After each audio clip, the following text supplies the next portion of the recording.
Right. All right. There you go. So, okay. So you can already get a clue about the direction we're going tonight. I have a question. I think they talked about it in the homework, but I think it's crucial. We're living in some really, really interesting times. So that's the question. Is God finished with Israel, the nation of Israel? I hope by the time we're finished tonight, you'll feel real comfortable in answering that. I'm not going to bias you. Let's let the Holy Spirit and the Holy Word bias us. And that's a good way to be biased. So basically, that's my tact, is what saith the word of the Lord, because that's what counts. We're going to look at Revelation, Romans 11, Matthew 24. You can see the witnesses, Apostle John, Apostle Paul, our Lord Jesus Christ, Ezekiel, the prophet Ezekiel, and then lastly, Zechariah 12 through 14. I don't know if you're familiar with this man's name, Louis Berkhoff. He wrote a very popular book in systematic theology, trained a lot of pastors. In 1937, he wrote this. Keep that year in the back of your mind.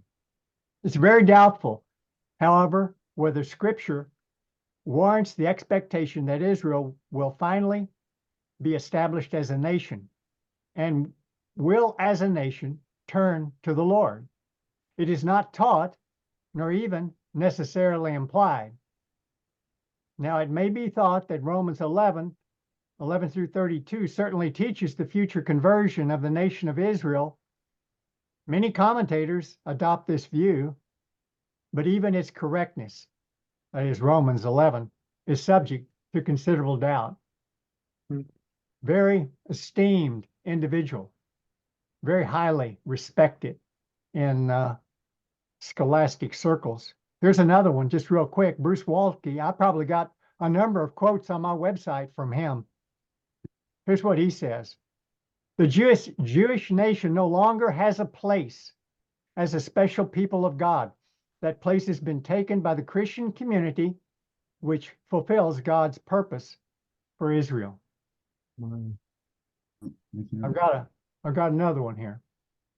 Israel was not created in order to disappear. Israel will endure and flourish, period. You know which theologian said that?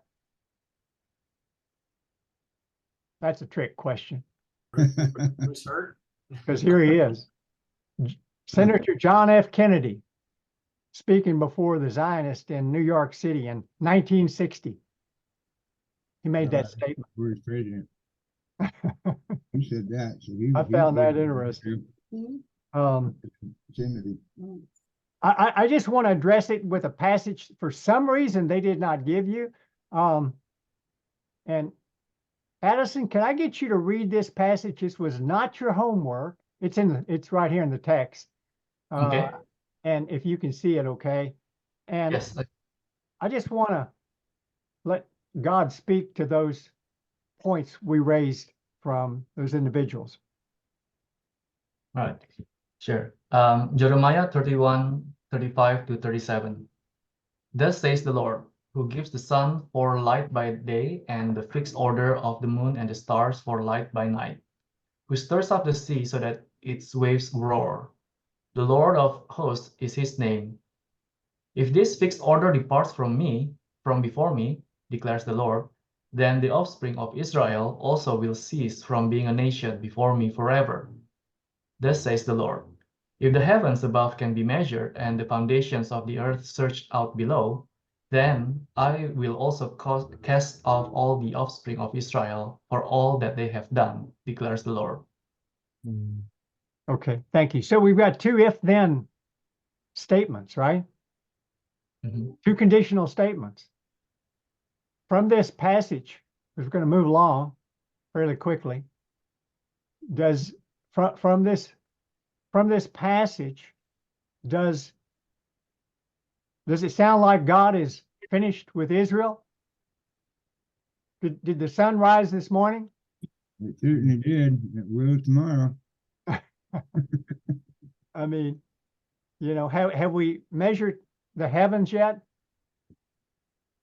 Nope. I don't think so. So Not yet. what does that say about God and Israel? Is he finished with Israel just from this statement alone? We can stop right here. Just have some. No, no, he's not.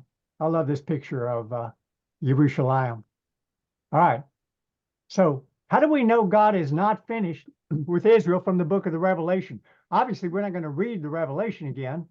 This is memory test.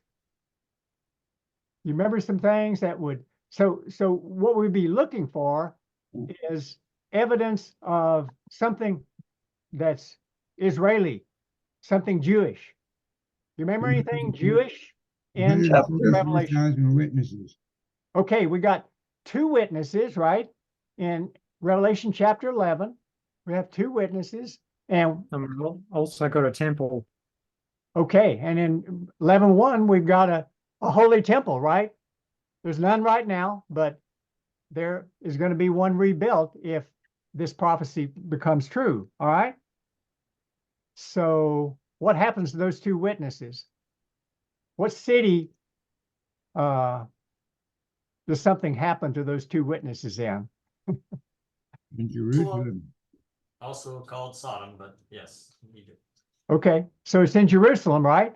So the Revelation, and so from Revelation chapter 4, what's the phrase that makes us think that everything from 6 to 22 is future? After these things. It says after these things, right? So after these things, the past and the present, and we go to the future. If, in fact, we are those who interpret the Bible from a futurist standpoint. They gave you some things to look at. The only one I would call your attention to, the one I see all the time, I get letters from folks that are preterist, and that's past. And so what do you think? And I have 2 tests I would give you, 2 tests, because you're not going to be reading a book and the front cover is going to say, this is written by a preterist. I don't think it's going to happen. So, what would you be able to discern? How would you be able to discern a preterist? What would they tell you about the Great Tribulation, for example? It occurred in 70 AD. Yeah. I mean, you can go to their commentary real quick, and if they go 70 AD on the Great Tribulation, they're preterists. How about the 1,000-year reign? Predators or something like that. Same sort of thing, right? I mean, if they say it's symbolic or something like that. So, but the main one I use is the Matthew 24:15 and following. Okay. Kay left one of the schools of interpretation out. You know which one she left out? Another trick question, Chris. Come on. Well, I'm not going to pause too long on that, because when people accuse me of being X, Y, or Z, I make the statement, I'm a literalist. If the plain sense makes good sense in context, make no other sense out of it, or it's potentially nonsense. That's my approach. Kind of really simplistic, literalist. Probably closest to a futurist, but I've been called a dispensationalist. I'm not. I'm a literalist. All right, now, anything else in Revelation that would help support the fact that God's not through with Israel? Chapter 12, this is the whole struggle between Satan and Israel and the woman and everything that happens there. Okay. So we've got Satan after the woman, and who's the woman? Is Israel. So Israel there. Anything else about Israel? Chapter 7, chapter 14. Come on. Let's go. 144,000, There chapter you go. 7. Yeah. Yeah. And you remember what the 14. you remember what the Jehovah's Witnesses said about that back before the 1900s? Yeah. They said they were the 144,000. That's non-literal interpretation. So, but interpreting it literally, there are 144,000 Jewish bondservants, sons of Israel, from every tribe or from the tribes that they listed. All right. So basically, I think we covered them all. Yeah. All right. There you go. You got them all. Scored 100. Good start. All right. Matthew 24. I don't know if I have a list here. Just some things. I'm not going to read it. Matthew 24. What are some, if that's a future event, if you interpret that as future, then if we can find Israel in it, that would suggest that God's not finished with Israel because it's a future fulfillment. Do you think of anything? Flee, Yeah. flee from the city and pray that it's not on a Sabbath. Yes, excellent. Excellent. Sabbath. Yeah. Standing in the holy place, the temple. Again, the temple, like yeah, like Phil mentioned earlier in Revelation. So the temple. Okay, anything else? I won't take too long. I think it's a tribulation that such as that has not occurred since the beginning of the world until now, nor ever will. Okay, you know, I didn't think about that one at first. That one's super, excellent, really excellent. And I wrote it, I made that my number 5 down here, the Great Tribulation, because it parallels, it's a perfect parallel with Daniel chapter 12. Whoops, that's wrong. 12:1. Make that not 12:10, but 12:1. The time of distress, such as the nation of Israel had never experienced, will never experience. So you see a parallel. Great point, Addison. And I just threw in there false messiahs and also Judea, mention of Judea in that verse. So we're going to be looking at Matthew 24 probably 4 or 5 more times in the next 10 weeks. So don't be disappointed that we didn't read the whole chapter this evening. Yeah. All right. So now we're going to jump in to Romans chapter 11. Really important chapter to answer this question. Because you got one of the best lawyers around. Wasn't really a lawyer, but he sure wrote and spoke like a lawyer. And that's what he's going to do in Romans chapter 11. So now we're going to start reading some text. And so, Jesse, can I have you Romans 11? So if you have your observation worksheets, might get them out. Or you can look at the text. I have it up here on the screen for Romans chapter 11. And if you could read for us 1 through 6. Okay. 1 through 6. 7:1. I say then, has God cast away his people? Certainly not. For I also am an Israelite of the seed of Abraham, of the tribe of Benjamin. God has not cast away his people whom he foreknew. Or do you not know what the scripture says of Elijah, how he pleaded with God against Israel, saying, Lord, they have killed your prophets and torn down your altars, and I alone am left, and they seek my life. But what does the divine response say to him? I have reserved for myself 7,000 men who have not bowed the knee to Baal. Even so, then, at this present time, there is a remnant according to the election of grace. And if by grace, then it is no longer of works. Otherwise, grace is no longer grace. But it is of works, it is no longer grace. Otherwise, works is no longer work. Okay.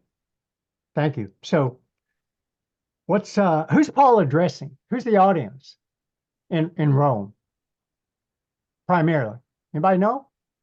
Gentiles. Jews. Exactly. Carlos, exactly right. Yeah, the Gentiles. So this is Oh, definitely something he wants to talk to Gentiles about. And what's his question? How does he start out? Has God rejected his people? Has God rejected the Jews? And what's his answer? No May way. it never be.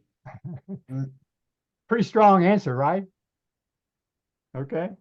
So what is you get money? what's Paul's explanation? How does he support that premise that God's not rejected his people? What's the first thing he says? Talks about the prophets, the 7,000 that he reserved, that Elijah thought he was the only one. He was the only one left. Okay, well, we'll go to that one. I'm gonna come back to another one, but let's go ahead and mention that one then. So, and what does he talk about? How does he characterize those prophets? What does he call them? What are The they? remnant. They're a remnant. That 7,000 is a remnant, and he says he's kept them for. I love that verse, that phrase. I kept them for myself, for myself. I mean, his own special possession.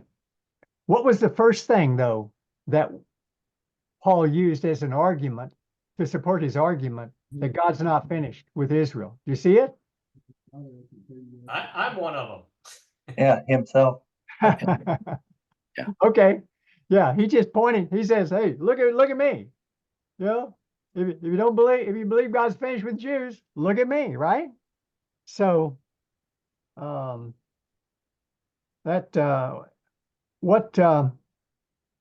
well, I think we covered both of those then. Let me go ahead. And what I'm going to try to do is this. See if it'll work. I'm experimenting a little bit. So you're guinea pigs. You know, I'm trying to figure out how to do this best, but I don't want to just fly over these things and not have them before you. I would strongly suggest you get a piece of paper and you write down these arguments from the Apostle Paul, because I tell you, the question of Israel and the church is coming up more and more. I hear it all the time, and I get people writing me about it. So you want to be able to speak to them and to address them, to make a defense from Scripture. So the first one is the one we've talked about. So I'm going to try to keep those up here. So, by the way, what's the emphasis in verse 5 and 6? What do you see emphasized there? Just so we don't miss that. What word is repeated? Looking for repetition. Grace, Grace. grace. Lots of grace, right? Grace upon grace. I mean, they were his choice. So, and what's his point? What's his contrast with? If it's by grace, what's it not by? Not by works. Not by works. Seems awful simple, but a lot of the Jews didn't figure that out. So, even though they were Gentiles, he's still bringing that point up. Now I'm going to skip down to, let's see, verse 11 through 16. Phil, can I get you to do 11 through 16? Sure. I say then, they did not stumble so as to fall, did they? May it never be. By their transgression, salvation has come to the Gentiles to make them jealous, the Jews jealous. Now, if their transgression is riches for the world and their failure is riches for the Gentiles, how much more will their fulfillment be? But I am speaking to you who are Gentiles. Inasmuch then as I am an apostle of Gentiles, I magnify my ministry, if somehow I might move to jealousy my fellow countrymen and save some of them. Was it down to 16, Bruce? Yes, sir. Yes, sir. For if their rejection is the reconciliation of the world, what will their acceptance be but life from the dead? If the first piece of dough is holy, the lump is also. If the root is holy, the branches are too. Okay. So let's unpack those. And what we're looking for is some of Paul's arguments that support his premise that God's not rejected the Jews. He's not rejected Israel. So do you see anything in verse 11? You see anything in verse Israel is 11? not fallen. Okay, that's great. Because it was hard for me to pick it up. Now I shouldn't say this, but I'll go to the New Living Translation. And if I'm having a little trouble with a verse, I will go there, even though it's a paraphrase. I find it very useful to help me discern the meaning of certain, passages. So I went there on this one, and it says, so as to fall, it adds beyond recovery. Now that's a paraphrase, but do you see what he's saying? Everybody see that? Right. That they stumbled, it's like you tripped, but it's not beyond recovery. So, in fact, he answers his question again. And how does he answer it? May it never be. No. And what's the positive aspect of the of this? I didn't put the remnant. So number 2, I put up here, God has a remnant. And then Israel did not stumble beyond recovery. So what's the benefit of that in that passage? That salvation came to the Gentiles. Okay. And what does that do to the Jewish folk when they see a Gentile becoming a believer? It makes them jealous. Makes them jealous. I've had that happen. It's a very interesting phenomena. And yeah. So okay. How about in verse 12? Do you see anything in verse 12 that supports Paul's premise that the Jews have not been rejected? You see anything in 12? Now, How much more will their fulfillment be? It's almost prophetic, but it's saying they will be fulfilled. The fulfillment will occur. And when it does, it's going to be awesome. That's great. Great answer. Yeah. Yeah. The Net Bible calls, instead of fulfillment, it says their full restoration. Their full restoration, which is the same idea. Pretty good idea. But that's great. He uses a argument from the lesser to the greater, right? And that's why he says, how much more? So any thoughts on how much more that fulfillment would be? You made a point. I mean, but what might that be alluding to? What's going to happen when that fulfillment or full restoration occurs? Is there any event or anything going to happen in the history of the world that might be associated when they're totally restored? That's pretty cool. Christ is coming. Christ is here. Lord is back. Okay. So you got second coming and the setting up of what? Millennial reign. Setting up the millennial reign. All right. So how much greater will their fulfillment be? So you see his point? He's just kind of building on this. Let's see. All right. So what about verse 14? Do you see anything in verse 14 that would support Paul's premise? Gonna have to put your thinking caps on with me a little bit through Romans, because that's Paul for you. He just does that. But how about in 14? Anything that might support that God's not finished?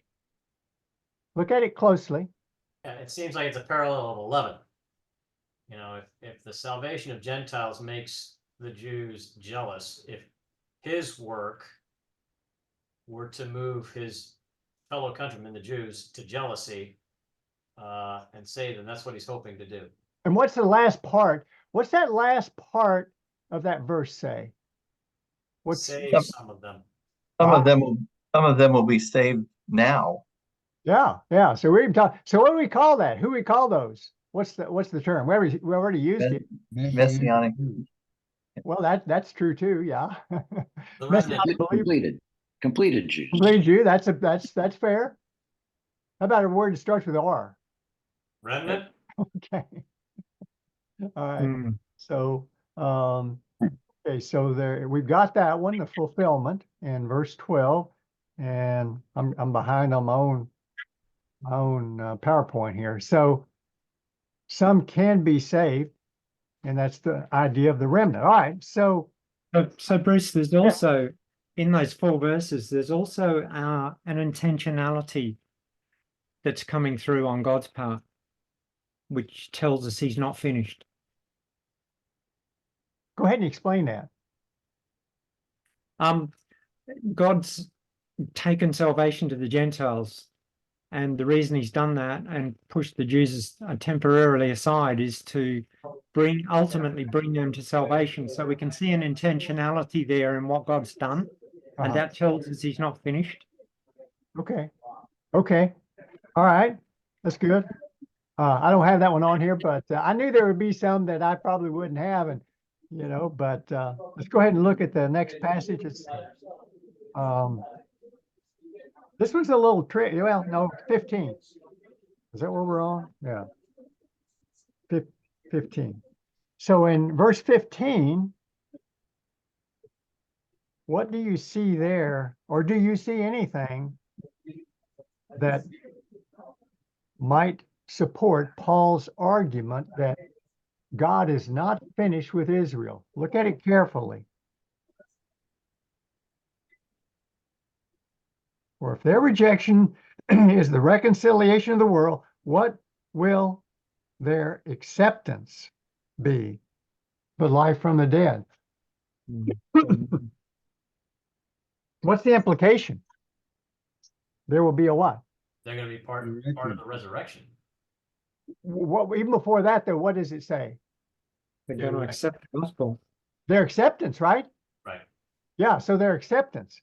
Okay. So again, just another little, Paul's just building and building. So I just wrote down acceptance in verse 15. So this next one's a little tougher. I couldn't figure it out for a while, but I knew there was something there. So in verse 16, what's going on with the first piece, or it's actually first fruits?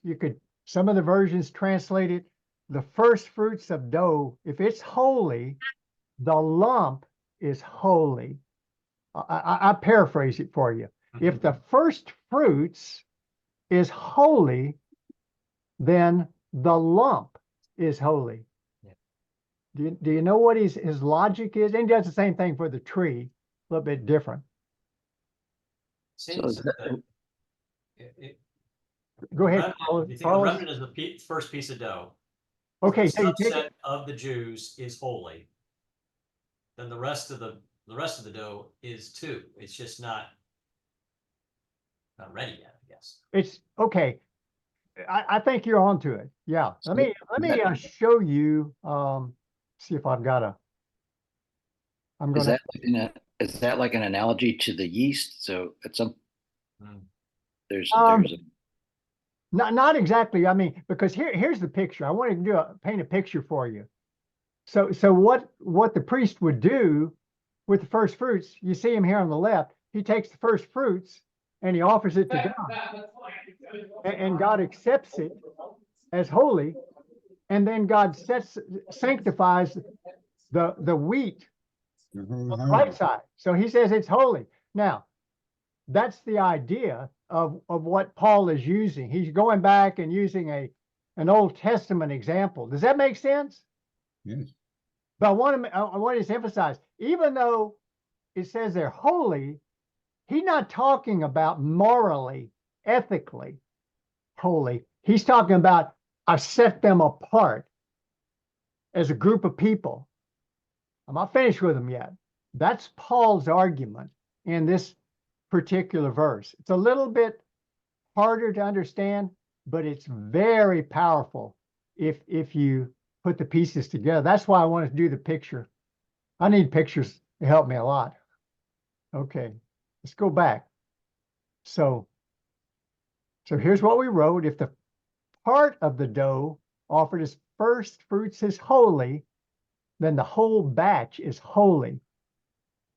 Not mixing it up with holy behavior, because he's not saying all the rest of the Jews are practicing holy behavior. You see what I'm saying?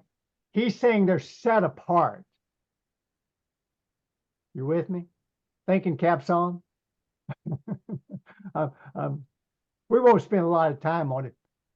Ponder it, think about it, meditate on it. You know, and I remember Spurgeon one time when I was reading him, and he was having great difficulty with a verse. And I love what he said. He said he just stopped and he prayed, and God spoke to him. And so that's good enough for Spurgeon. It's good enough for me. So I suggest that, you know, but that's number 7. I want you to keep this list, because you're going to run into people that maybe, and this is not, by the way, this is not to win an argument. That's not what we're doing. No way. But I just want you to know the truth about what God said. Okay, whoops. All right, let's go and read. Let's go ahead and read the next section. And that section is 25 through, no, wait a minute, 23 through 29. So we'll just finish it up. Chris, can I get you to finish it up? I don't know if I've asked you to read already, but I'll ask you again. My memory fades in and out. Okay, you say 23? Yeah, let's do 23 through 29. Yeah. And they also, if they do not continue in their unbelief, will be grafted in, for God is able to graft them in again.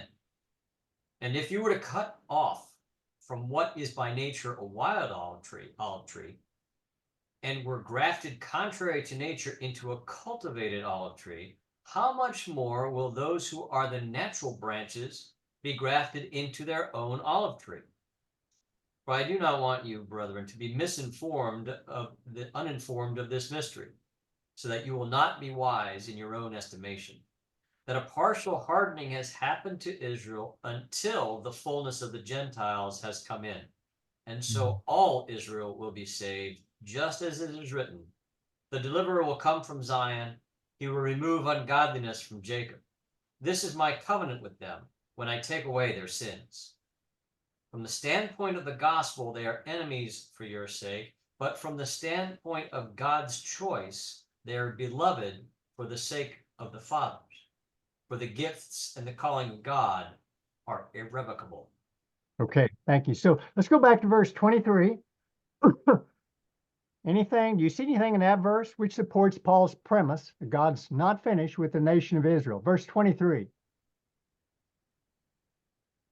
Let you look at it, think about it.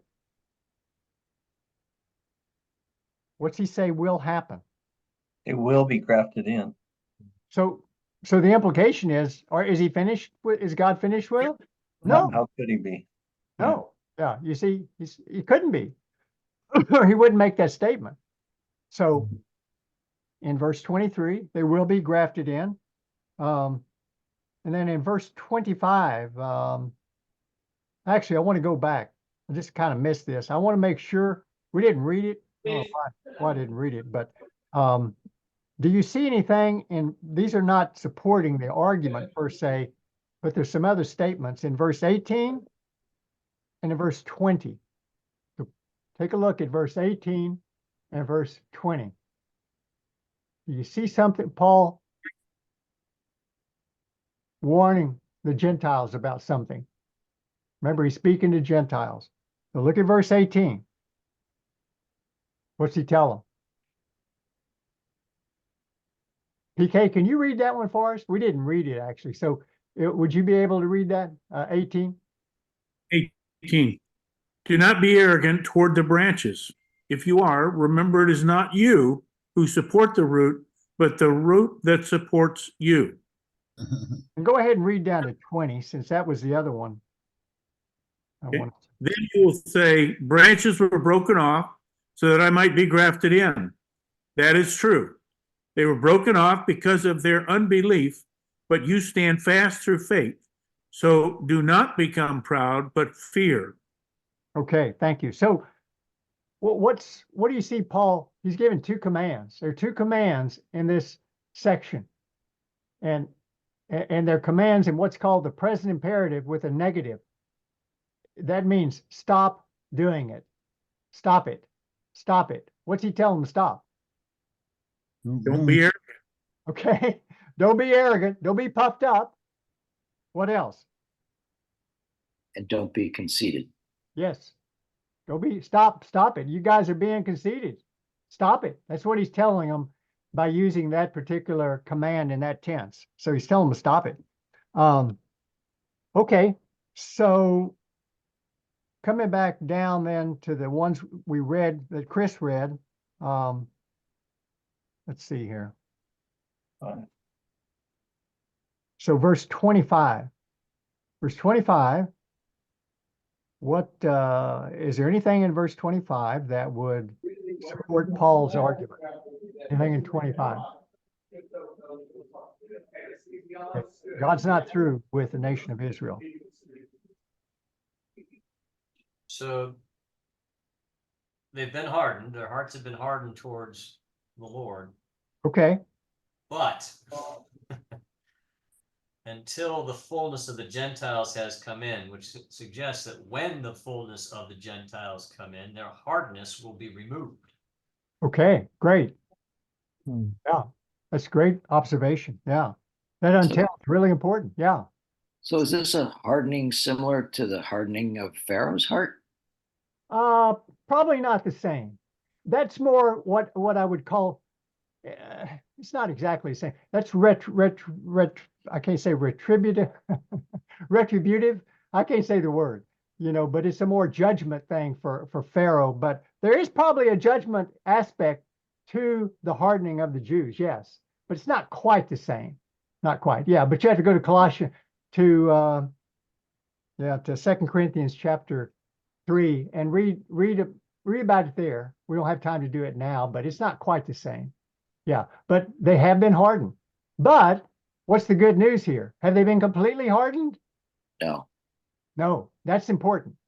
That's really important. And we'll find out how many of them haven't been completely hardened when we get to Zechariah. So, all right, let's go ahead and put that up here. So number 9 is a hardening. It's partial. So those not hardened, what would they be called? What are they? The Remnant. A remnant. Yeah. So, we've seen that word already pop up a few times. The doctrine of remnant is all the way from Genesis to Revelation. You see it all over the Bible. God's always got a believing remnant, always has Jews believing in Messiah. Okay. Then in verse 26, do we see anything there that would suggest God's not finished with Israel? Now, this is the softball. What does he say? There it says that all Israel will be saved. Yes, sir. A little confusing. I heard you a little bit of hesitancy with the all in your voice. We'll look at that because that raises a question. Because a remnant is not all. A remnant is a piece, a portion. Excellent. It's for sure. That's true.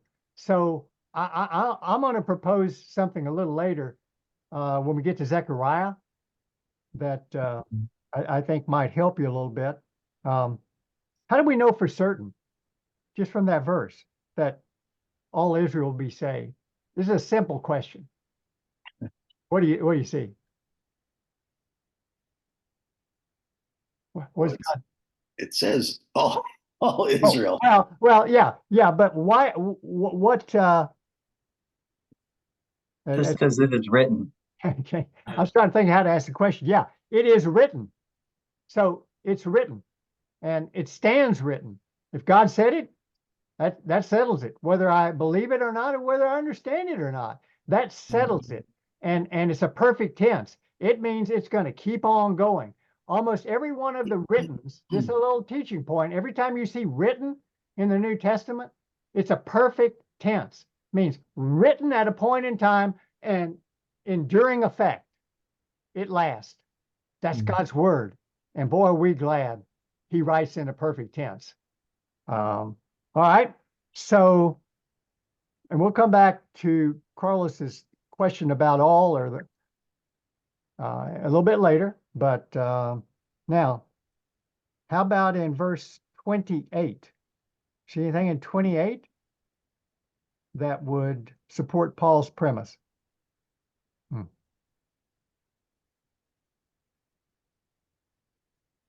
What does he say they are? Beloved. Okay, so they're beloved, right? Would that support that God's not, if they're beloved, has God cast them off? Mm-mm. If you don't love somebody, you'll cast them off. But he hasn't cast them off, has he? Paul said that in the first verse. They've not been cast off. And so they're beloved. Why are they beloved, by the way? There's also the element of them being chosen. It's by God's choice. Yes, yes. And you know, and that's a good observation. We won't talk about that per se, but yeah, that's a whole nother can of worms, election and choice right there. But the question I would have for you, why? Why are they beloved? And just looking at the context. Yeah, the beloved for the sake of the fathers. And he goes on to say the gifts and the calling are irrevocable. It seems like this is talking about the covenants made with the fathers, Abraham, Moses, David. Yeah, yeah. Did everybody see that? Yeah. You see that little 4 there? For it's not for your sake, you know, but it's for the sake of the fathers. So he's basing this beloved aspect upon the truth of covenant. God is a covenant keeping God. And so here he goes, and Chris is exactly right. So, and then you already said the gifts and the callings are irrevocable. We'll just go ahead and put that down as number 12. What would be some of the gifts and callings? Calling singular.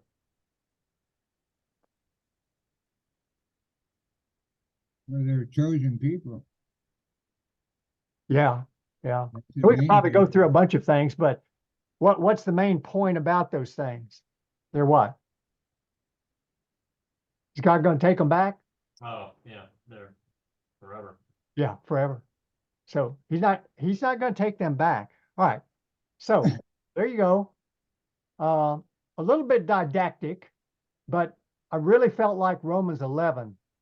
It's probably the pièce de résistance of arguing for the fact that God is not finished with Israel. So I hope you listed them, took them down, and think about them. Maybe you can come up with some others. Just ponder them, because you may have an opportunity sometime to talk to somebody about it. All right. So now we're going to look at the book of Ezekiel. So how do we know God is not finished with Israel from the passages we had in Ezekiel? So what we'll do is let's start. So pull out your observation worksheets on Ezekiel 36, 8 through 38. And Carlos, can I get you to read? Let's go ahead and read 8 through 15. Wait a minute, I can't find Ezekiel. Okay, somebody's got it right away. 8 through 15. We'll get you later. I've got it. Go ahead. But you, O mountains of Israel, you will put forth your branches and bear your fruit for my people Israel, for they will soon come. For behold, I am for you, and I will turn to you, and you will be cultivated and sown. I will multiply men on you, all the house of Israel, all of it, and the cities will be inhabited, and the waste places will be rebuilt. I will multiply on you man and beast, and they will increase and be fruitful. And I will cause you to be inhabited as you were formerly, and will treat you better than at the first. Thus you will know that I am the Lord. Yes, I will cause men, my people Israel, to walk on you and possess you, so that you will become their inheritance and never again bereave them of children. For thus says the Lord God, because they say to you, you are a devourer of men and have bereaved your nation of children, therefore you will no longer devour men and no longer bereave your nation of children, declares the Lord God. Okay. That was 14. You want 15? Yeah, go with 15. I will not let you hear insults from the nations anymore, nor will you bear disgrace from the peoples any longer, nor will you cause your nation to stumble any longer, declares the Lord God. Okay, so who is Ezekiel addressing in this section? All these verses, who are they addressed to? It's The addressed mountains of Israel. to the land, right? Right, the land, right? Yeah, so he's addressing the land. And what we're looking at we're trying to pull things out that will support the premise that God's not finished with Israel. You see anything in verse 8? Well, it's still got the name of Israel. Okay.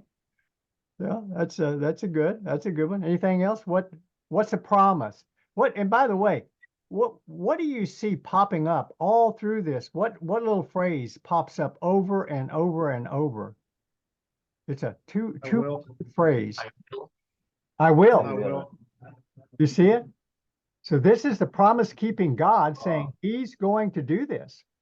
And you see it pop up 6, 7, 8 times, at least in this just that section we read. So what do you see? What's his promise in the future? And when he uses will, that's future tense, right? So this is a future tense statement that he's making. And what's he going to do? What's the first thing? We're going to go through these really quick. Tell me. I am for you, Okay. and I will turn to you. And what's he going to do to the land in verse 8? Make it fruitful. Okay. So he's going to make it fruitful, cultivate it. All right. What's he going to do to the populace? What's he going to do to the people?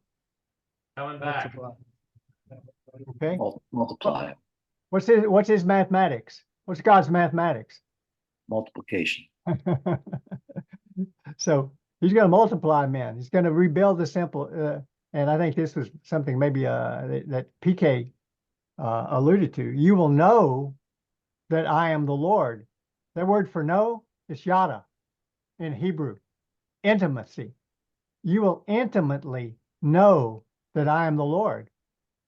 It doesn't tell us right here exactly when this is going to happen, but he does say he's going to do it. So is he finished with Israel if he's making these statements? The land, the cities, the ruins? Simple question. Not at all. No, he's not. All right. And okay, so the one I really want you to see, I think is very important, is in verse let's see, in verse 12. In verse 12. Look at verse 12. See what does he say about Israel in verse 12 that supports the premise that God's not finished with Israel, that he's got a future for Israel. To walk on you and possess it. Yeah. So what's he's talking about the land now, right? The land, yeah. This is really important. This is really important because it says it said in the Abrahamic covenant, one of the things that would be given was the land. But what are we seeing here about who is the specific recipient of the land according to God's word? People Israel. People of Israel. People of Israel, right? He says you will possess it. And then he also adds, in case we didn't get it, it'll be your inheritance, right? Well, yeah, and there will be future generations. Yes. And what is there a time phrase in verse 12?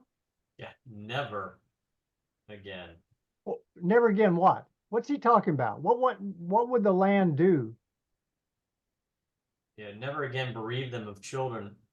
The land, they will not abandon the land. They will not lose children. They will always have their children on the land.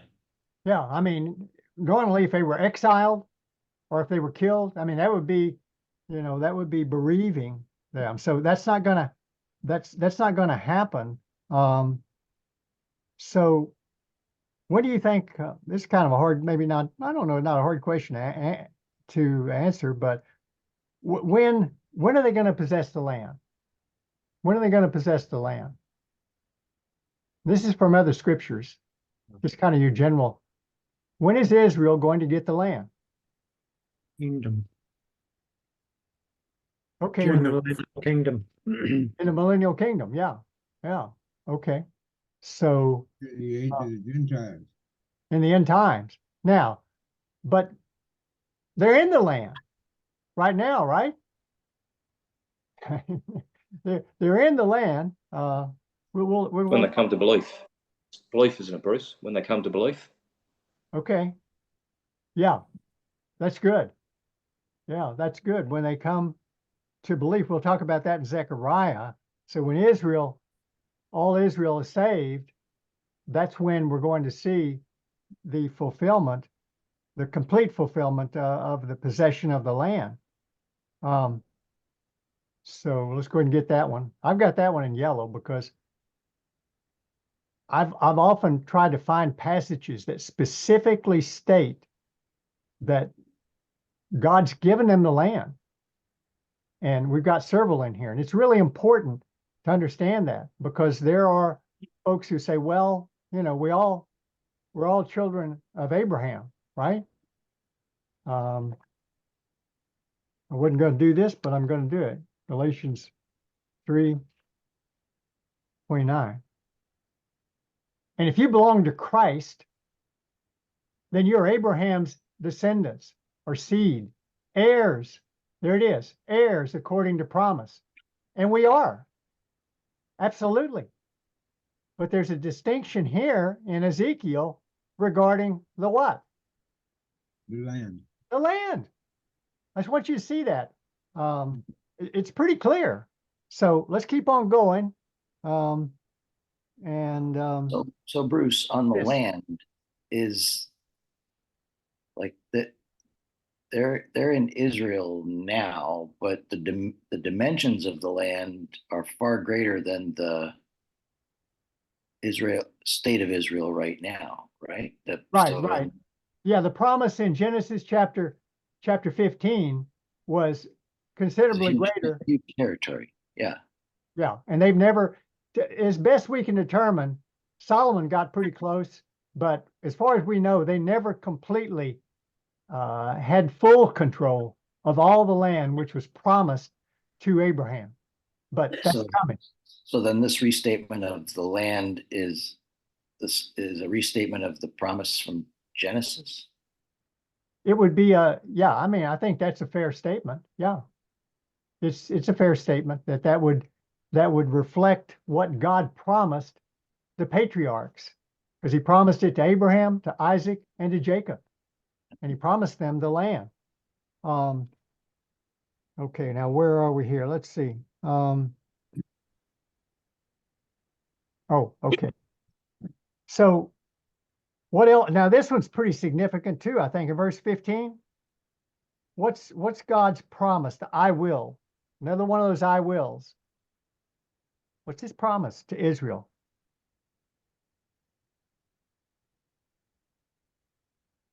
What does he say?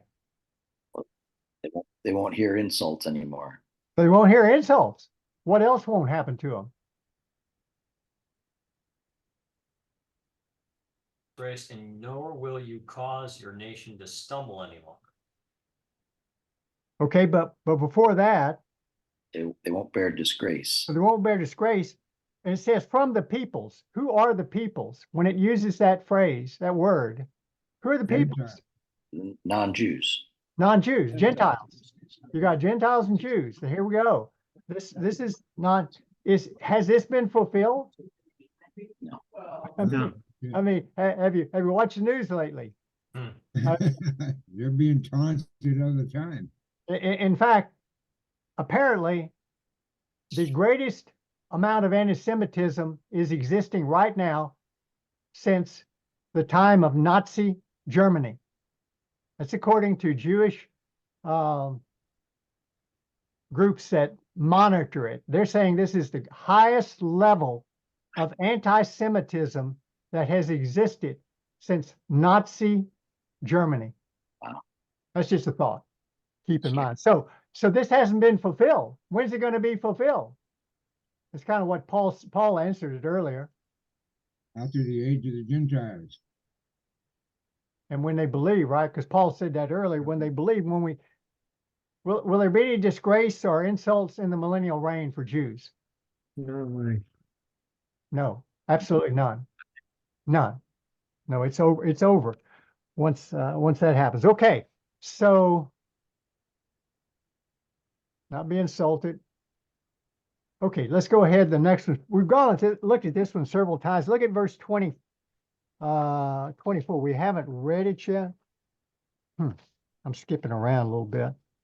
So somebody read verse 24 for us. Verse 24. I will take you from the nations and gather you from all the countries and bring you into your own land. What's that? What's the phrase that particularly grasps your attention in that? Just two words. What is? Will. Say again. I will. That's good. That always gets my attention. That's Own own land.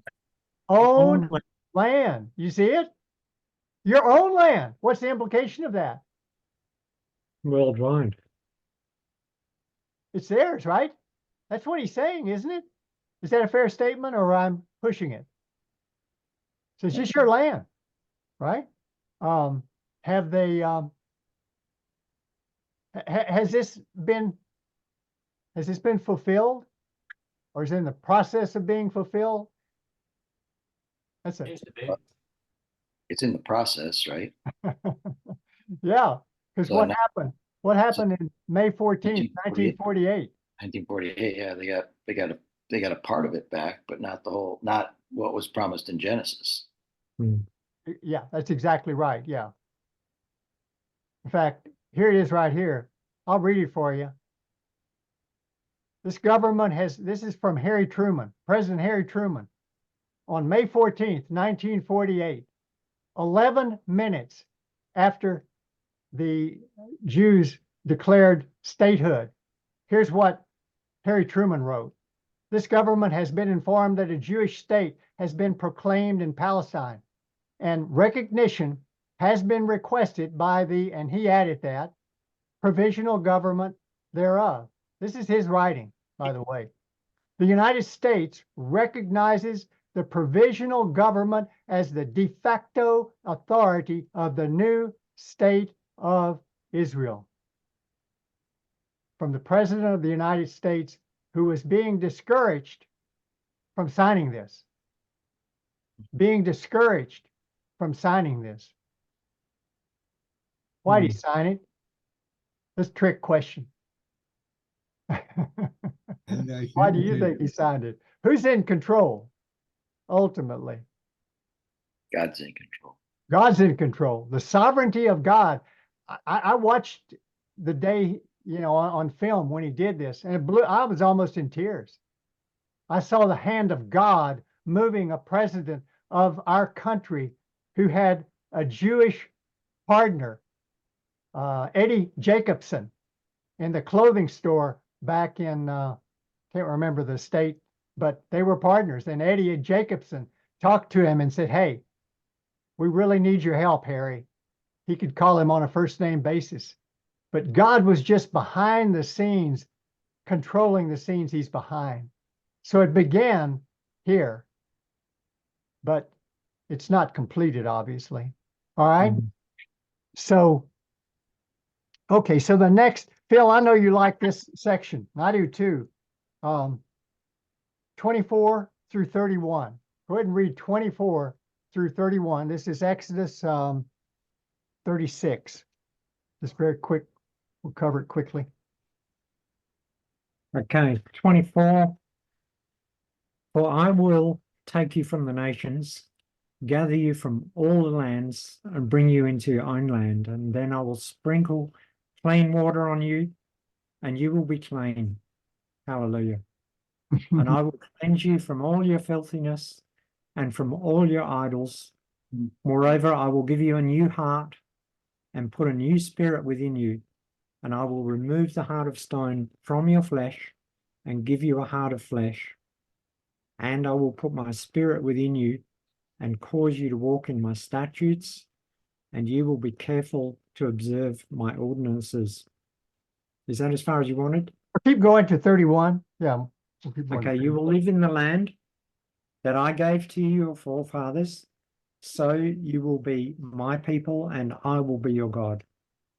Moreover, I will save you from all your uncleanness, and I will call for the grain and multiply it, and I will not bring a famine on you. I will multiply the fruit of the tree and the produce of the field, so that you will not receive again the disgrace of famine among the nations. And then you will remember your evil ways and your deeds that were not good, and you will loathe yourselves in your own sight for your iniquities and your abominations. Okay, thanks. So we're not going to look at all of it, but I mean, this is holy ground. I haven't heard you say an amen. I mean, this is just holy ground. So we're not even going to talk much. We've talked about it before, but the sprinkling, cleansing, giving a new heart, removing their hard heart, which is what Carlos was talking about earlier. God's going to do some surgery and remove the hard heart, give them a heart of flesh, put his spirit within them and cause them to obey. What covenant is he talking about here? What's the covenant? Jeremiah 31. Which would be equivalent of what covenant? What name? Covenant. New covenant. The new covenant, right? So this is the new covenant, and it's not, the name's not used, but it's the new covenant. So, all right. I'm watching my clock, and we are not going to be able to read all of Ezekiel. I'm going to go through these. You might look at, let's see. Let me look at, verse 28 says, you will live in the land that I gave your forefathers, so you will be my people, and I will be your God. When's that going to happen? When's that going to happen? They're in the land, but has this happened? That you will be my people and I will be your God. What kind of language is that? It's used over and over, that kind of language. Covenant. Covenant. This is covenant language. I'm yours and you're mine. Just like when you said, I will to your wife and you put that ring on. This is covenant language. I'm yours and you're mine. Communion, fellowship, oneness, there it is. But the land, I highlighted it in yellow because I just wanted to pull these out for myself, really. And then in verse 36, just kind of go through these fast. It says, then the nations that, now this is a good verse, verse 36. Then the nations that are left round about you will know that I, the Lord, have rebuilt the ruined places and planted that which was desolate. I, the Lord, have spoken and will do it. Now, my question in that verse is, what is Ezekiel, or actually God, referring to the nations that are left round about you? That's a hard question. Is it the sheep nations after the sheep and goat judgment? Yeah, feels right. In other words, this is after Messiah comes back, and these are the Gentiles. Nations is almost always Gentiles. So you can almost always put Gentiles for nations. So there will be Gentiles who are left, and they're going to know that the Lord has rebuilt and planted that which was desolate. That'll be in the millennium. There's a whole lot in the Old Testament about the millennium that give us clues to what it's gonna be like, and that's one of them right there. So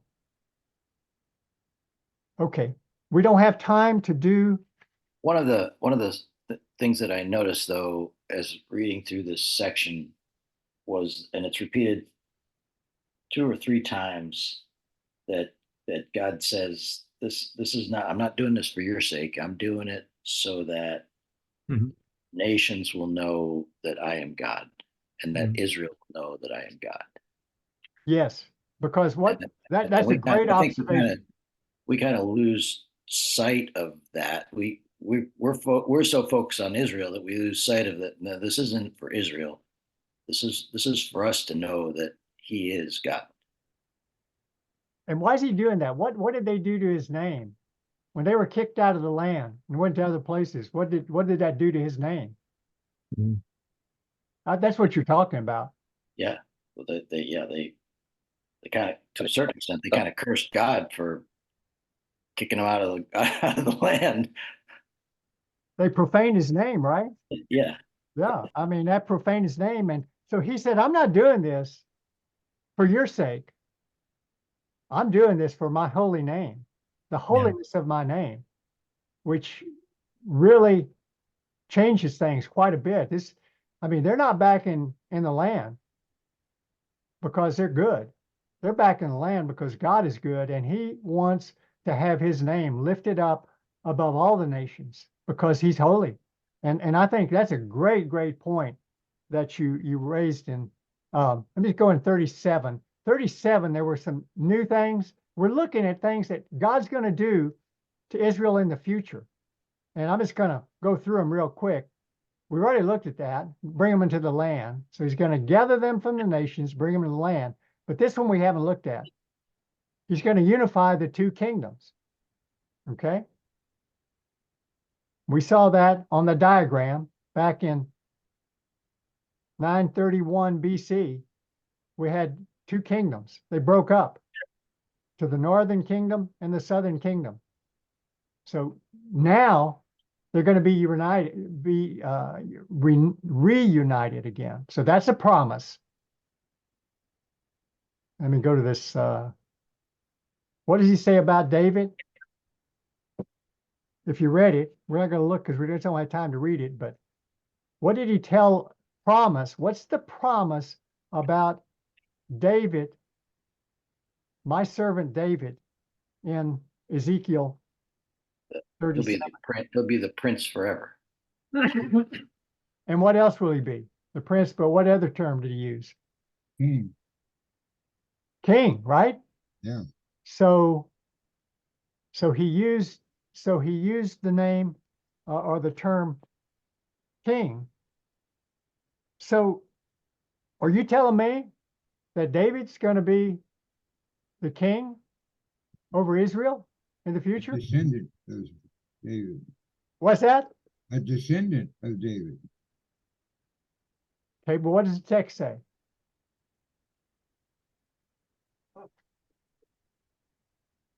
It says what? David. So it says David, right? And he repeats it, right? And how long will he be? How long will he rule? In forever, right? Okay. So we'll talk about that, but there are a lot of folks who say, well, that's Jesus. I think it says David. I think David will be there. And we don't have time to look at the other passages. There are several, but okay. All right. Well, 747. That's also the name of a big plane, isn't it? 747. We need to get on a big plane right now because we got something called Zechariah. And so I'm going to have to just roll through these. I was afraid that would happen. I just mentioned these others. Israel will live in the land given to Jacob forever. So there you go. There's that land again. God will make a covenant of peace with them, everlasting. Covenant of peace. Anything special? Anything, is that a brand new covenant? What do you think that is?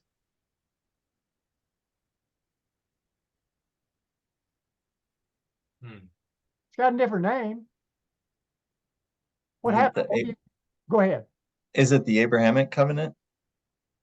Well, I guess it could be. I mean, but I think it basically is an unconditional covenant. I think it's basically the new covenant.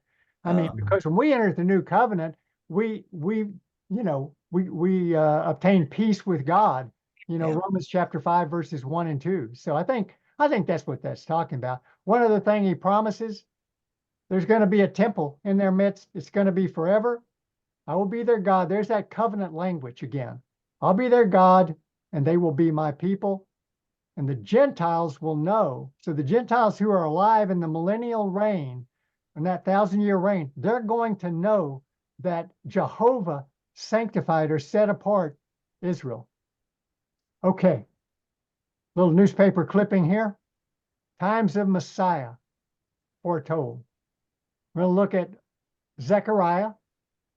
The name for Zechariah is the little apocalypse.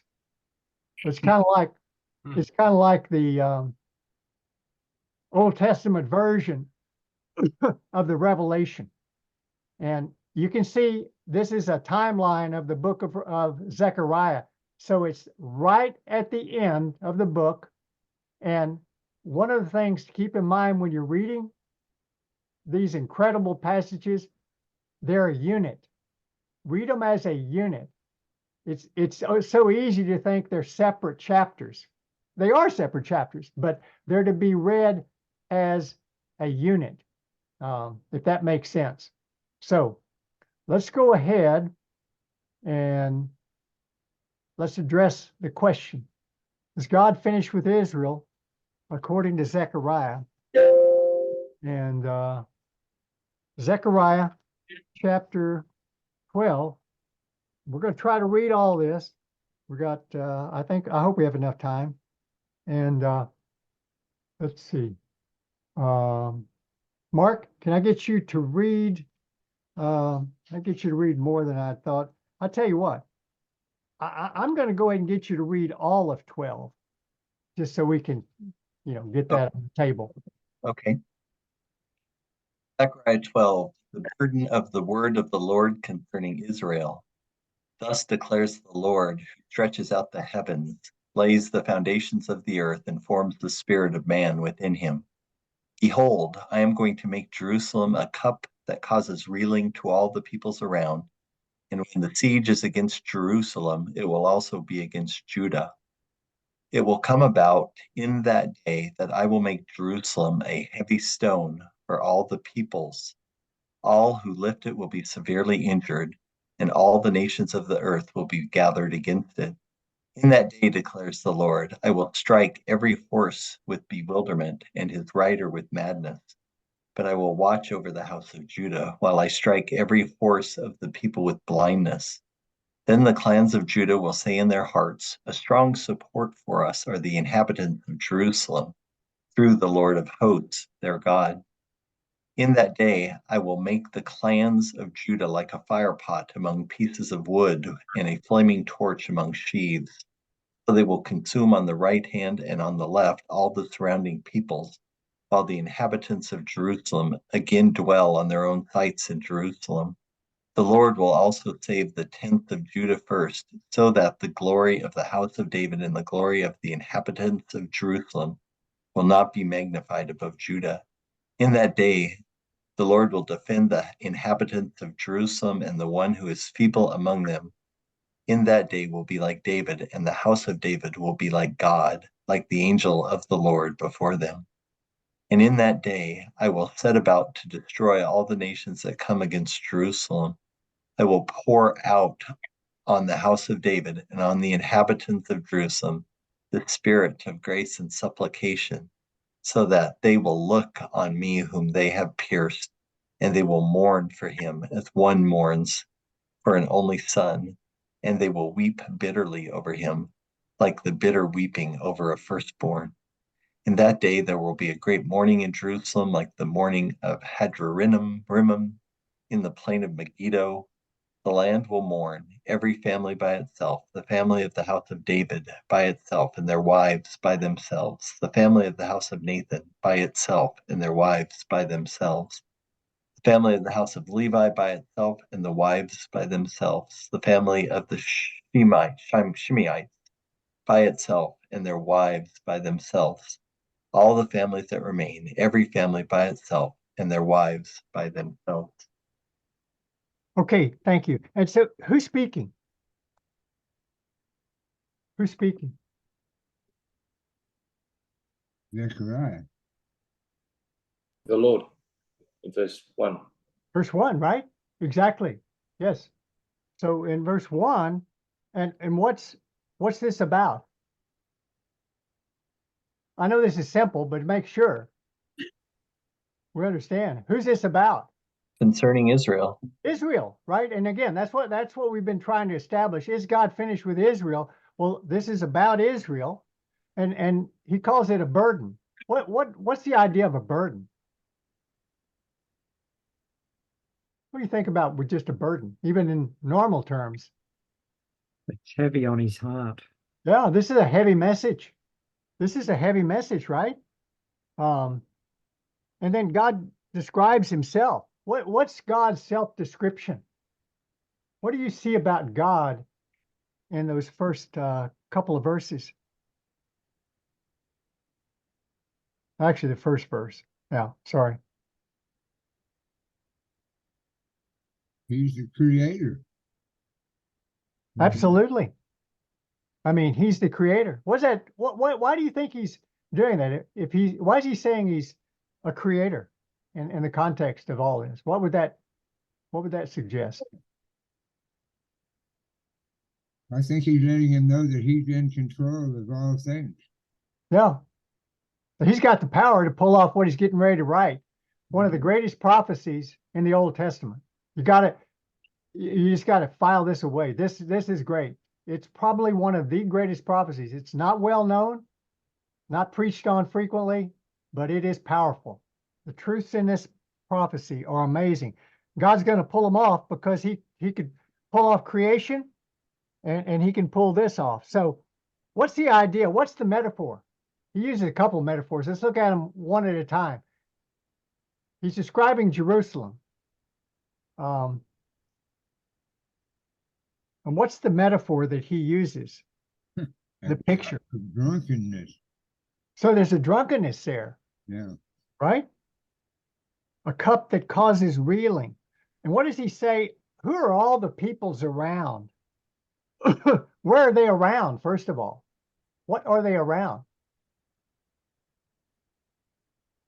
Around Jerusalem, They're around the city, right? Yeah. And why are they around according to this verse? How'd they get there? What does God say? They're besieging this Jerusalem in Judah. Okay. What's the first thing he says in verse 2 about why? Says what? I'm going to make. So who's in control? You see? Can you see that? Mm. So why are the armies around Jerusalem? Okay. So what is it? What do we call this? What does he call it in that verse?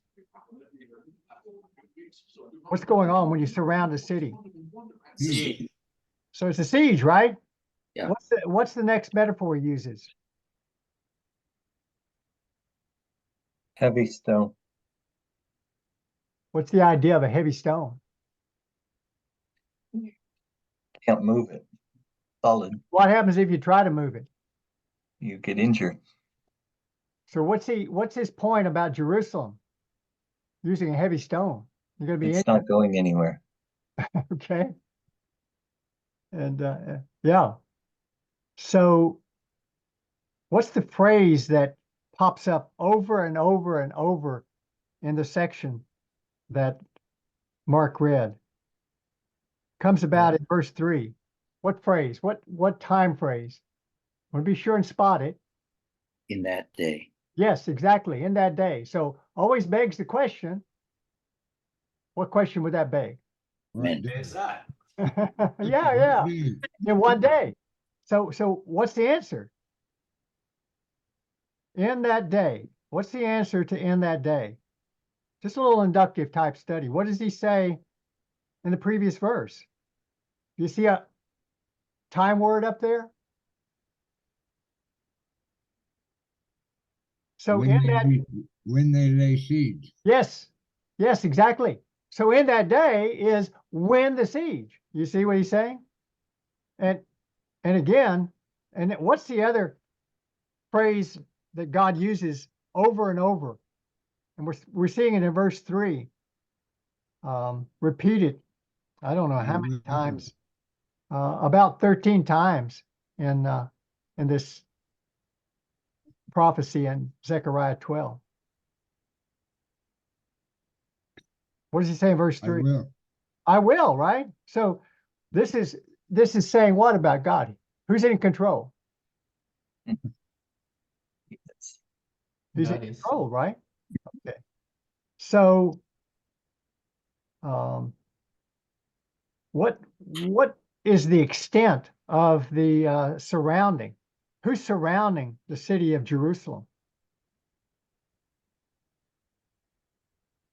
In verse 3. Nations. How many of them? All of them, every one of them. All the nations of the earth, right? Has this ever happened? All the nations of the earth? I don't think so. Yeah. Getting close.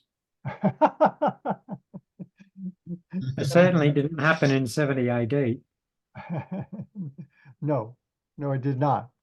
There were a few Romans around them, but it was not the nations of the world. So this is speaking future. This is something that's going to happen to Jerusalem in the future. So in that day, who defends them? Who defends Jerusalem according to the text? Jesus. What does he do? How does he defend them? What's he doing? Strikes. So he strikes. Who does he strike? Horses and riders. Every horse. I like what you just said. I kind of miss that. Every horse. Yeah, not just some of them or most of them. Every horse. Anybody ride on a horse has ever been smitten?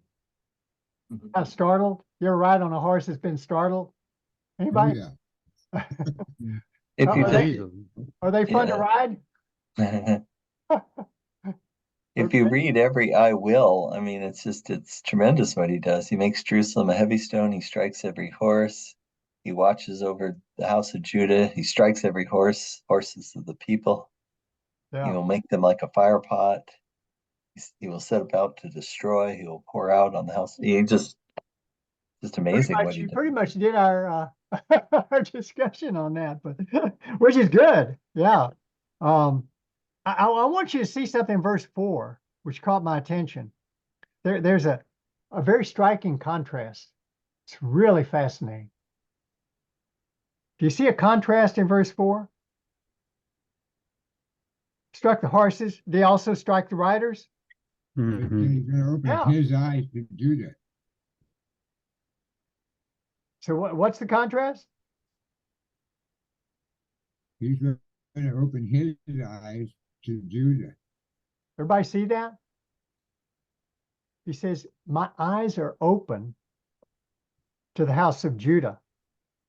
So even in the midst of this siege, God comforts them with this statement. And what's fascinating, I looked it up in the Septuagint, and the word means to put a shield over. To put a shield over. Now think with me. This is in the future. I mean, what do we see happening now? What does Israel have when they're being attacked with missiles? Iron Dome. The Iron Dome, right? And here is a word that God uses. I will be a shield over Jerusalem. Fascinating. Absolutely fascinating. So what do you see about the clans of Judah? What do they recognize when they realize that there's a shield and that God is for them? And God is striking these horses, and he's striking the men with blindness. And what else did he do? I mean with madness. What else did he do to the horses? Not only were they startled, what else were they? They were what? Blinded. Blinded, right? I mean, can you imagine? What's the scene that you get a Chaos. feel for? What's Chaos. going? Chaos, right? Confusion. I mean, the enemy is just absolutely confused at this point. So what is Judah's reaction? The clans of Judah. How do they respond?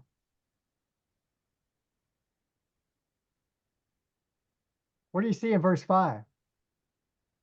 God's going to protect them. Okay. Oh, their hearts are softened. Oh, I love it.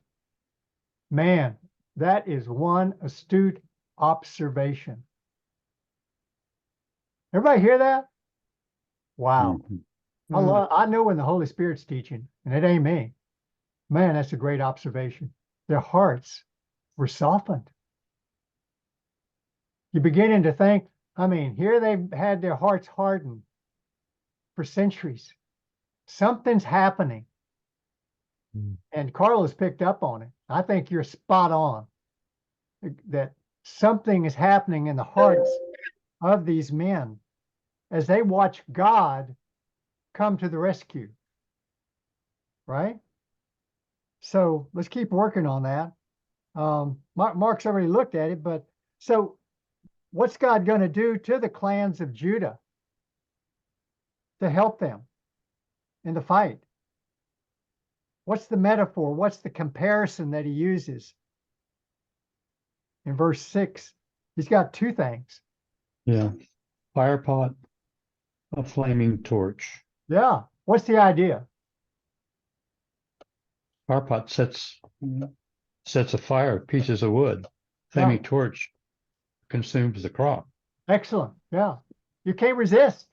What he's saying, you cannot resist these men who are supernaturally charged.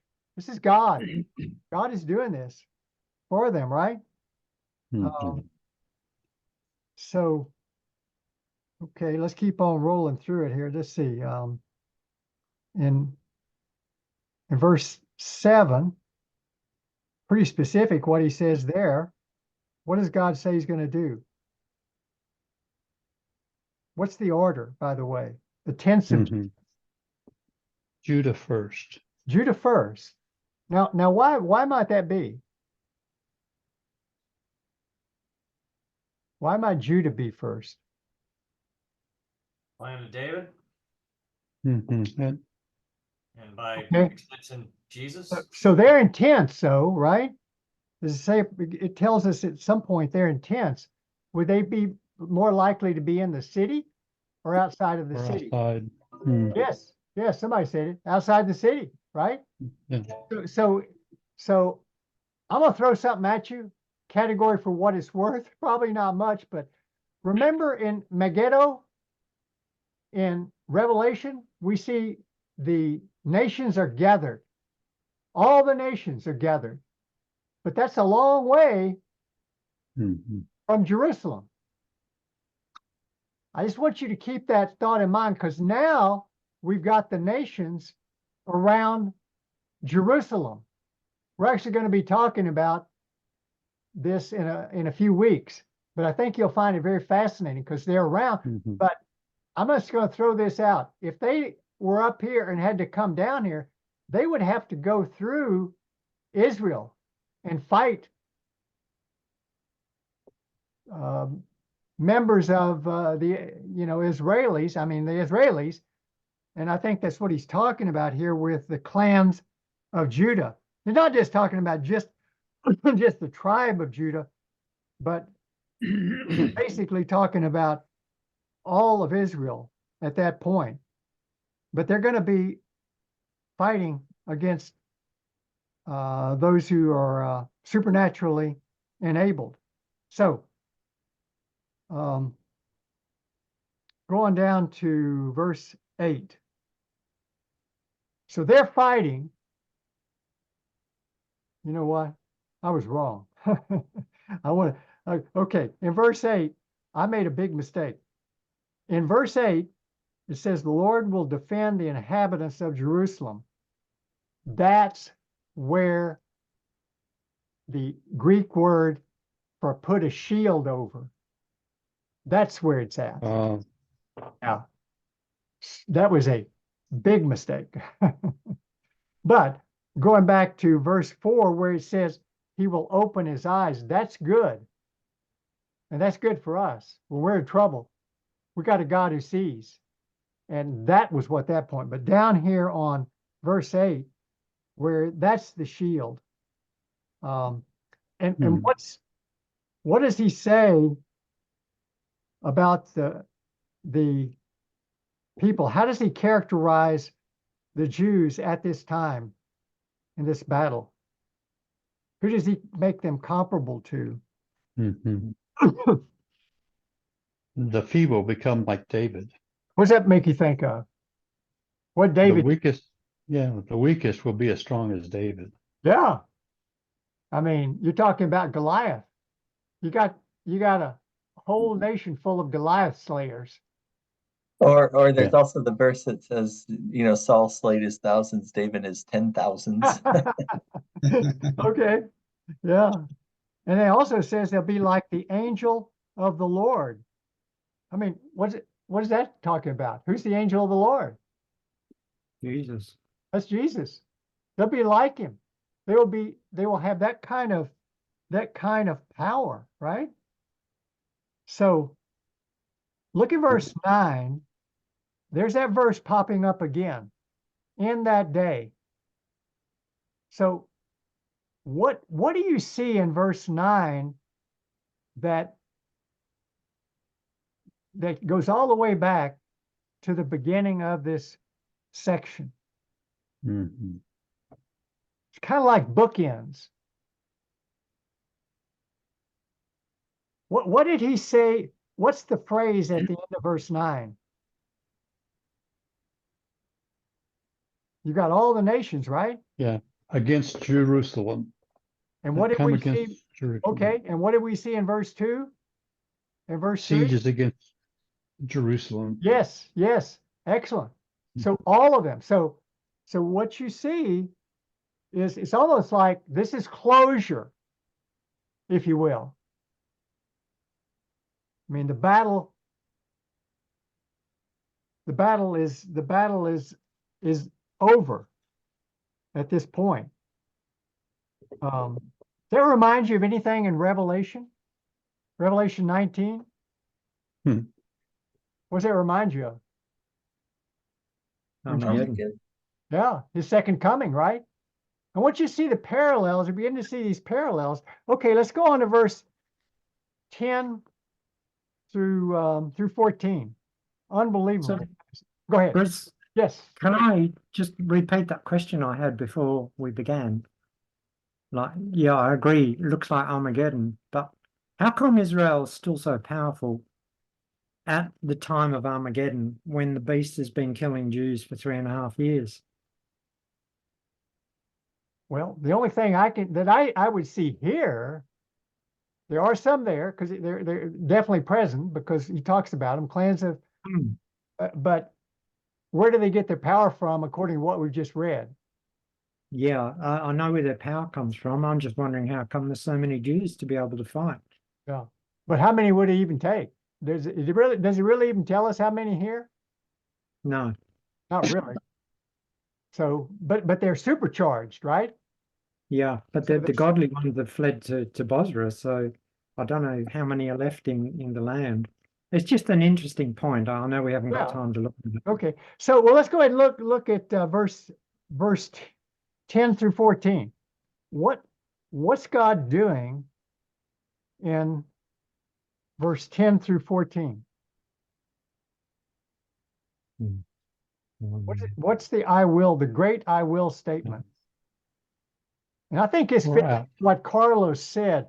Remember, Carlos made a really interesting observation that their hearts were being tenderized earlier. They were recognizing God was their defender. They're beginning to understand it. And because of all the supernatural things that they see. And now it says, I will pour out on the house of David, on the inhabitants of Jerusalem, the spirit of grace and supplication. So they will look upon me whom they have pierced. Who's that talking about? That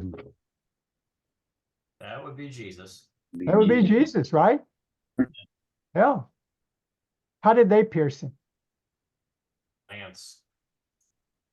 And did the Jews per se No. pierce him? No. But what did they do? They did hand him over to the Yes. ones who did. So they handed him over. We looked at those passages. We don't have time to look at them right now, but we did look at those passages in Acts chapter 2, verse 23. Yeah. So the spirit of grace and supplication. And then so that's a purpose.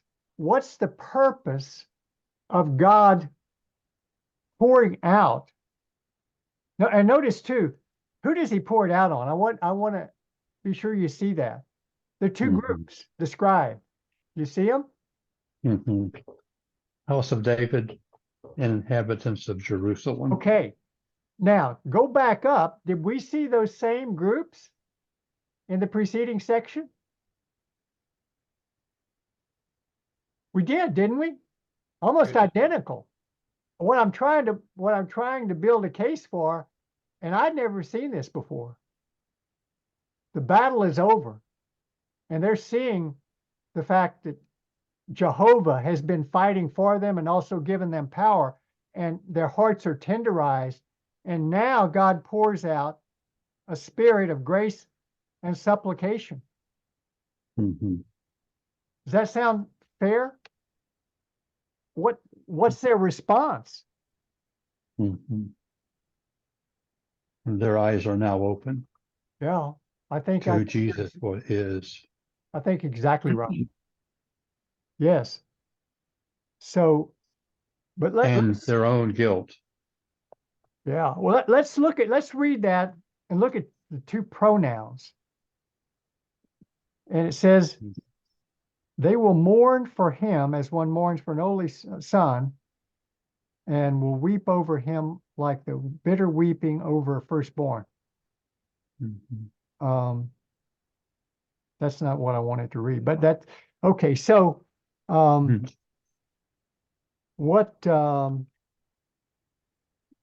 would you characterize their response when you're mourning? They're shattered. Yeah. You had this picture of them beating their breast, kind of the idea of that word. Yeah. They're weeping over a firstborn. That's extremely important. Right. Right. No. I mean, so their hearts are broken. Do you think repentance is involved? Absolutely. Excellent. Yeah, absolutely. So that why do you think this unusual designation of so many different people mourning? I mean, different groups. What does that Mhm. suggest? How widespread and deep the response is. Yeah, this is not a national prayer day. This is No. not a national call to revival. These are individuals responding. Families. Yes. And that's why they're broken up into so many different groups like that. There's an individual response that's going on. And then let's go ahead and read. David, can you read 1 through 9? Man, we're going to run out of time. But In that day, yes. In that day, a fountain will be opened for the house of David and for the inhabitants of Jerusalem, for sin and for impurity. It will come about in that day, declares the Lord of hosts, that I will cut off the names of the idols from the land. They will no longer be remembered. And I will also remove the prophets of the unclean spirit from the land. And if anyone still prophesies, then his father and mother who gave birth to him will say to him, you shall not live, for you have spoken falsely in the name of the Lord. And his father and mother who gave birth to him will pierce him through when he prophesies. Also, it will come about in that day that the prophets will each be ashamed of his vision when he prophesies, and they will not put on a hairy robe in order to deceive. But he will say, I am not a prophet, I am a tiller of the ground, for a man sold me as a slave in my youth. And one will say to him, what are those wounds between your arms? And he will say, those with which I was wounded in the house of my friends. Do you want me to continue to the rest of it? Yeah, go ahead and do the rest of it. Yeah, please. Awake, O sword, against my shepherd and against the man, my associate, declares the Lord of hosts. Strike the shepherd that the sheep may be scattered, and I will turn my hand against the little ones. It will come about in all the land, declares the Lord, that 2 parts in it will be cut off and perish, but the third will be left in it. And I will bring the third part through the fire, refine them as silver is refined, test them as gold is tested. They will call on my name, and I will answer them. I will say, they are my people, and they will say, the Lord is my God. Oh, amen. So what's the response of a family that has somebody who's prophesying? And What were in they, this what were- case, falsely. what were they to do to the one who was prophesying if there's somebody in a family? Pierce him through when he prophesies, verse One of 3. their own children, right? So what does that demonstrate about their faith? You see it? Well, it's like God himself who has pierced his son, Okay, so but for the opposite reason. The same word, pierced. absolutely, yeah. But would you say that their faith is demonstrated in their works? Yeah. That it's legitimate. These are genuine believers at this point in time. What about the phrase "these wounds between your arms"? What do you think that's referring to? There's a real discrepancy in what you hear people say about that. Yes, I can see. But look at the context. Look at the context. Yeah. Who are we talking about? Who we've been talking about in verses 3 through 5? Those who were falsely prophesying. False prophets, right? False prophets, right? Mm-hmm. And why might they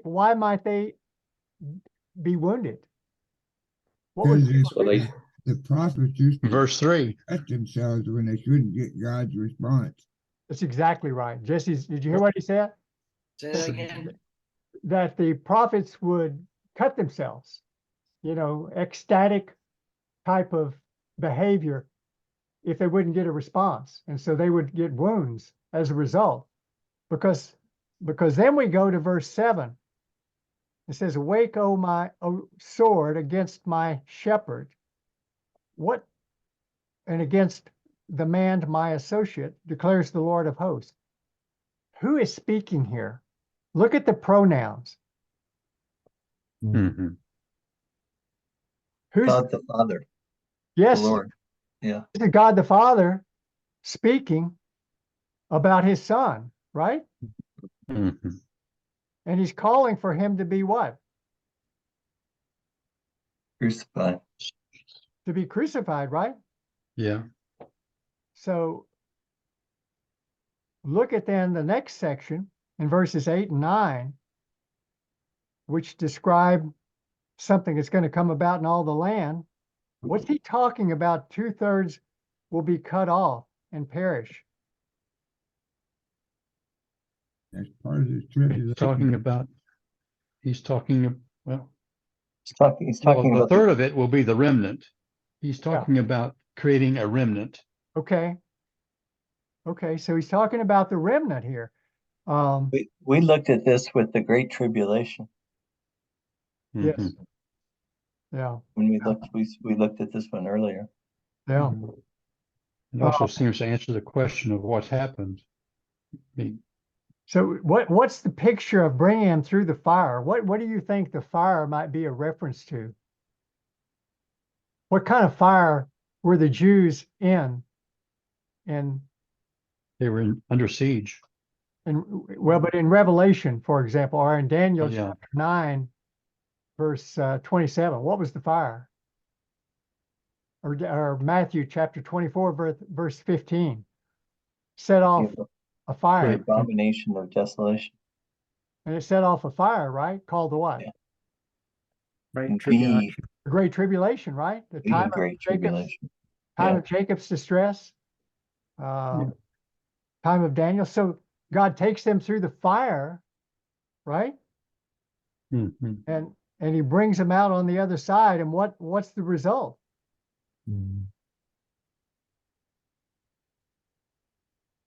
What are the They people? call upon his name. So are they believers? They're refined. Amen. So going back to Romans chapter 11, verse 26, where it says all Israel will be saved. Can you interrelate these at all? How many of Israel will be saved according to this passage? What does it say?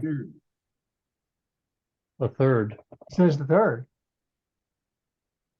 So how do you rationalize that with all Israel will be saved? Maybe a third would be all that's left. I think that's what it says. I can't find any other place in Scripture. All of them that believe will be saved. But not all of them will believe. But not all of them will. In fact, 2/3 of them will not believe, right? Yeah, right. So that's what he's talking about here. So what's did you see the time gap? One of the more incredible gaps of time between the striking of the shepherd? That happened when? Way back at crucifixion. So that's the crucifixion. And then in verses 8 and 9, where does that take us? To the great tribulation. So it takes us into the future when Jesus comes back, right? And so we've got this incredible gap of time between those passages. Well, good grief. It's it's one of the great chapters. We're going to look at this chapter, I know, again. So I'm trying to decide what to do with it. I'll tell you what. Why don't we we read at least a section of it.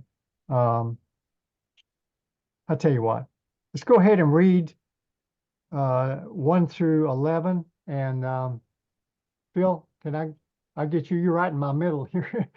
You're the middle person in the portrait here. So why don't you read, you've already read, but I'm going to get you to read, if you don't mind, 1 through 11.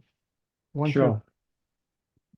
Behold, a day is coming for the Lord when the spoil taken from you will be divided among you.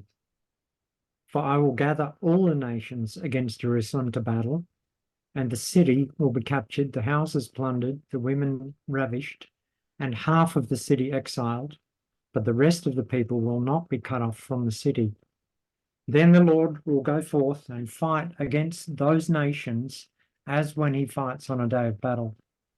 In that day, his feet will stand on the Mount of Olives, which is in front of Jerusalem on the east, and the Mount of Olives will be split in its middle from east to west by a very large valley, so that half of the mountain will move north and the other half towards the south. You will flee by that valley of my mountains, for the valley of the mountain will reach to Azel. Yes, you will flee just as you fled before the earthquake in the days of Uzziah, king of Judah. Then the Lord my God will come, and all the holy ones with him. In that day there will be no light, the luminaries will dwindle, for it will be a unique day, which is known to the Lord, neither day nor night, but it will come about that at evening time there will be light. And in that day, living waters will flow out of Jerusalem, half of them towards the eastern sea and half towards the western sea. It will be in summer as well as winter. And the Lord will be king over all the earth. In that day, the Lord will be the only one, and his name the only one. And the land will be changed into a plain from Geba to Rimmon, south of Jerusalem. But Jerusalem will rise and remain on its site from Benjamin's gate as far as the place of the first gate to the corner gate, and from the tower of Hananel to the king's wine presses. People will live in it, and there will no longer be a curse, for Jerusalem will dwell securely. Thank you. Yeah, that's great. So we saw a battle at the beginning of this passage that Phil read. How does that relate to the battle we looked at in chapter 12?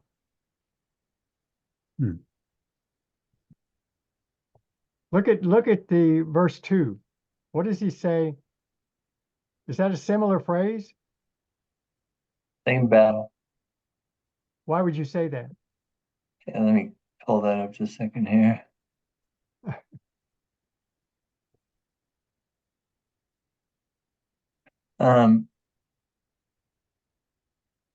You have Jerusalem, so all the nations against Jerusalem. Yeah.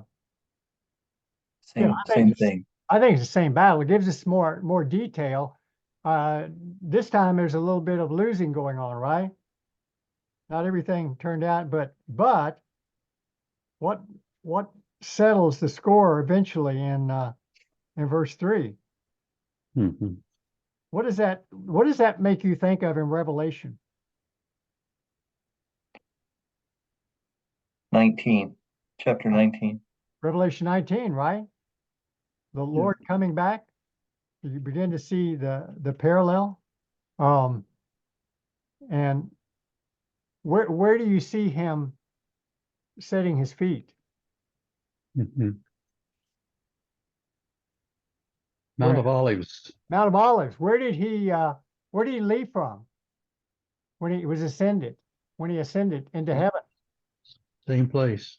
And what did he say? What did the angels tell the disciples? He's coming back in the clouds. Coming back to the same place. Just like he left. Maybe a little bit, maybe a little different though, right? Okay. Probably so. Yeah. So we don't have time to look at all of that, but what do you see about, I've got a picture here of the portrayal of the city of Jerusalem elevated and the Mount of Olives split. In verse 12, he picks back up again, and this is what got me a little confused at first, because he's talking about the battle again, right? In verses 12, we didn't read it, but just kind of trying to finish it up real quick here. In 12, 13, and 14, what does he say is going to happen to the people who have come against Jerusalem in that day? Mhm. What does he say? What's going to happen to their flesh? Right. Their flesh will rot, their eyes will rot, and their tongues will rot. Yeah. That's not subtle. That's not very subtle, is it? What does that remind you? Remember the movie? Yeah. Yeah, exactly. The Raiders and the Lost Ark. Bye-bye. I'm gonna leave that only on for a half a second. You know, I thought that was actually not a bad representation, but this is going to be the future for those who come against Israel. It will be a heavy stone. It'll make them drunk. They'll think they're winning. They're going to win, and they're going to lose. Right? That's what he's talking about. So let's finish up and read just 16, just the last 16 through 21. Addison, can I get you to read for us the very last passages in Okay. All right, 16 to 21. Yes. Then it will come about that any who are left of all the nations that went against Jerusalem will go up from year to year to worship the King, the Lord of hosts, and to celebrate the Feast of Booths. And it will be that whichever of the families of the earth does not go up to Jerusalem to worship the King, the Lord of hosts, there will be no rain on them. If the family of Egypt does not go up or enter, then no rain will fall on them. It will be the plague with which the Lord smites the nations who do not go up to celebrate the Feast of Booths. This will be the punishment of Egypt and the punishment of all the nations who do not go up to celebrate the Feast of Booths. In that day, there will be inscribed on the bells of the horses, "Holy to the Lord," and the cooking pots in the Lord's house will be like the bowls before the altar. Every cooking pot in Jerusalem and in Judah will be holy to the Lord of hosts, and all who sacrifice will come and take of them and boil in them. And there will no longer be a Canaanite in the house of the Lord of the hosts in that day. Thank you. So what time does this describe? What's the time? The millennial kingdom. This is a millennial kingdom, right? Mhm. This is when he reigns as king on all the earth. What do you see in verse 16? There's kind of an interesting statement. Any who are left of all the nations. Phil kind of talked about this earlier.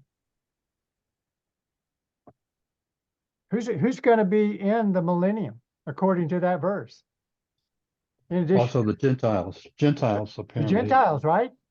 Mhm. You're going to have Gentiles in the millennium. Why the Feast of Booths? Feast of Booths, Feast of Tabernacles, Succoth. Mhm. Why do you think that? What was that in terms of the feast that they had each year? Which one was that? It was the last one. Correct. It's the very last. Harvest. And what was it to celebrate? Remember? The harvest. Yeah. And also to bring their memory back to what? The When they exit, wandered in the wilderness. So wilderness. when they wandered in the wilderness, right? But Mhm. it ended with what? Do you know how it ended? It was always really interesting. A holy convocation. Mhm. Actually, rejoicing was a big part of Feast of Tabernacles. I just get this picture of the millennium, that this is going to be a time of rejoicing, unbelievable rejoicing. I mean, and yet, why would you not say this is a new heaven and a new earth? I mean, what would you see there in those passages that Addison read that would say, wait a minute, this can't be the new heaven and the new earth. This has got to be something different. There's still people who don't believe. Yeah, you've got punishments on Egypt. Yeah, you got, I mean, is that going to be in heaven? No, it just started. PJ just started a new one. Okay. I don't know if that was an answer to the question or not. Just kidding. So, yeah, so, I mean, what was the punishment if they didn't celebrate the Feast of Booths? Drought. Drought, right? Plagues. So I think someone said, not now, I believe we'll see this later. Everybody who enters the millennial reign, when they enter it, Jews and Gentiles will be believers at the beginning. At the beginning. But obviously, there are going to be some things happening. What did we see last week in the book of Revelation, chapter 20, that supports that premise? That during that 1,000 years, even though Jesus is reigning in Jerusalem, he's the king, it says, of all the earth. What did we read last week in Genesis? I'm sorry, in Revelation. Revelation 20. Yeah. Chapter 20. There's gonna be a battle after that. That somehow the nation, the enemies will gather for one last draw. So chapter 20, verse about 7, right? We see there's going to be a battle, and it's hard to believe that under these idyllic utopian conditions that's going to occur. What does that say about human hearts? Sick and beyond cure. Who can understand it? Yeah, unbelievable. Anybody know what this last picture shows? And we'll finish up. You know what that is? In Hebrew? Somebody read Hebrew? No. I can't either. I hope it's right. Holy to the Lord. This was what, remember what the high priest would wear? He wore around his forehead, holy to the Lord. But I thought about that because we end up this section, everything's holy. I mean, this is the time we can look forward to. This is for us, for Jews, for Israel, yes, but for all of us who are believers, this is going to be an unbelievable time. My question was, what about now? In 1 Peter 1:15, 16, I thought about, let the Holy One, like the Holy One who called you, be holy yourselves in all your behavior, because it is written, you shall be holy, for I am holy. What a motivation we've been given from Zechariah 12 through 14 to practice holiness. And with that, I think we'll call it quits because it's 8:40. I'm sorry I went over time. I wanted to at least get through Zechariah. So I'm going to ask Carlos. Carlos? Sure. I get you. Let me go ahead and